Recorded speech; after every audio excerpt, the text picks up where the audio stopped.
सरकार में 12 साल तक के मंत्री रहे कांग्रेस के वरिष्ठ नेता अरविंद लंबी जी, लोकसभा के असम से सांसद अब्दुल खालिक जी, गोपाल रॉय साहब, सुदीप रॉय बर्मन जी, अशोक देववर्मा जी, आशीष शाह जी, पीसी रंगपाल जी, गीता चक्रवर्ती जी, हनुमा आचार्य जी और प्रेस के सभी साथियों,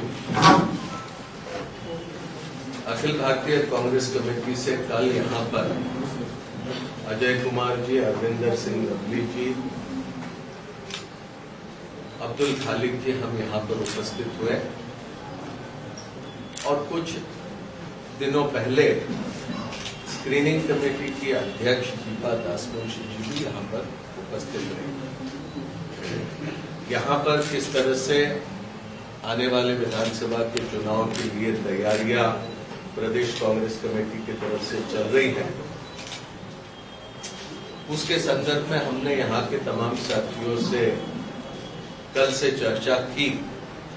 कल शाम को वरिष्ठ नेताओं से बात करी, आज प्रदेश कांग्रेस कमेटी के हमारे ऑफिस बेयरर्स और पीसीसी के डेलीगेट्स से हमने बात करी, डिस्ट्रिक्ट प्रेसिडेंट, ब्लॉक प्रेसिडेंट से बात करी, हमारे अग्रिम संगठन एनएसयूआई, यूथ कांग्रेस, सेवा दल, महिला कांग्रेस के तमाम साथियों से बात करी और ये कहना पड़ेगा कि अब 2023 साल की शुरुआत कांग्रेस के लिए उत्तर पूर्वी भारत से बड़ी अच्छी तरह से शुरू होने जा रही है। साल खत्म होते होते वहां पर हिमाचल प्रदेश में गुजरात के साथ चुनाव हुए और हिमाचल प्रदेश में वहां पर कांग्रेस को वहां की जनता ने बहुमत दिया और कांग्रेस की सरकार वहां पर बनी। राजस्थान के बाद, छत्तीसगढ़ के बाद हिमाचल में फिर हमारी सरकार अब बनी। मध्य प्रदेश में भी बनी थी, लेकिन उसका हश्र किस तरह से बीजेपी ने किया वो बताने की आवश्यकता नहीं। जेपी नड्डा जी कुछ समय पहले यहां पर अगरतला आए, कल शाम से हमने देखे बड़ी बड़ी तस्वीरें उनकी लगी थी और आज बीजेपी के पूरे प्रदेश से लोग और अगल बगल के प्रांतों से लोग यहां पर पहुंचे और उनकी जनसभा को सुनने के लिए वो वहां पर गए। मुझे ये आश्चर्य हो रहा था कि जिनकी बात वहां अपने खुद के प्रदेश हिमाचल के लोगों ने नहीं सुनी, उनकी बात यहां पर लोग क्या सुनने वाले हैं। वहां पर हिमाचल प्रदेश में जेपी नड्डा जी को बहुत अच्छे से लोग जानते हैं। अब जिसको बहुत अच्छे से लोग जानते हैं, एक तो उसकी बात हम पूरी तरह से मानेंगे या उनकी बात हम बिल्कुल ही नहीं मानेंगे। इनके प्रदेश में वहां के लोगों ने उनको जानने की वजह से इनकी बात नहीं सुनी। अब त्रिपुरा के लोग उनकी क्या बात सुनेंगे। मैं तो ये सोच रहा था त्रिपुरा में वो चुनाव अभियान का शुभारंभ करने के लिए नहीं, वो जेपी नड्डा जी यहां भारतीय जनता पार्टी की जो प्रदेश में सरकार है उसके समारोपीय कार्यक्रम में हिस्सा लेने के लिए आए। कुछ ही दिनों में चुनाव का ऐलान होगा और याद रखिए अब त्रिपुरा में बीजेपी की सरकार कुछ ही दिनों की बची हुई है। ये सिर्फ कहने के लिए हम कह रहे हैं, ऐसे नहीं। इन्होंने कहा कि मोदी जी के नेतृत्व में क्या क्या नहीं हुआ। मोदी जी आज वहां पर है कर्नाटक में, राष्ट्रीय युवा उत्सव वहां पर उसका शुभारंभ करने के लिए।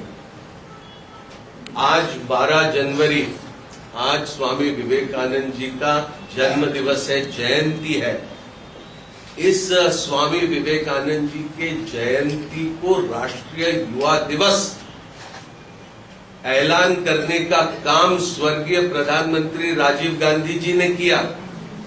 और जब अर्जुन सिंह जी के साथ मैं नरसिम्हा राव जी के मंत्री परिषद में राज्य मंत्री था, तब 1995 में आज ही के दिन राष्ट्रीय युवा उत्सव की शुरुआत हुई।